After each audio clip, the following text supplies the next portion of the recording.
મુખ્યમંત્રી પદના શપથ તો ત્યારે આજે ફરીથી તેઓ મુખ્યમંત્રી પદના શપથ લેવાના છે। સતત તેઓ મુખ્યમંત્રી આ વખતે પણ બનશે અને આજે હિમંતા બિસ્વા શર્મા આસામના સીએમ પદે શપથ લેવાના છે।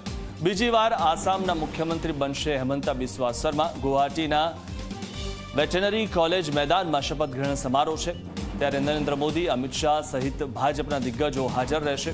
હિમંતા ઉપરાંત અન્ય 4 ધારાસભ્યો પણ મંત્રી પદના શપથ લેવાના છે। તો જે રીતે અસમમાં હિમંતા બિસ્વા શર્માએ એક નિવેદનમાં કીધું હતું કે તેઓ 100થી વધુ બેઠકો જીતશે અને તે જ રીતે તેઓ બેઠકો જીત્યા છે। ફરીવાર તેઓ મુખ્યમંત્રી પદના શપથ લેવા જઈ રહ્યા છે। હિમંતા બિસ્વા શર્મા ફરી લેશે મુખ્યમંત્રી પદના શપથ। બીજી વખત તેઓ મુખ્યમંત્રી પદના શપથ લેવા જઈ રહ્યા છે।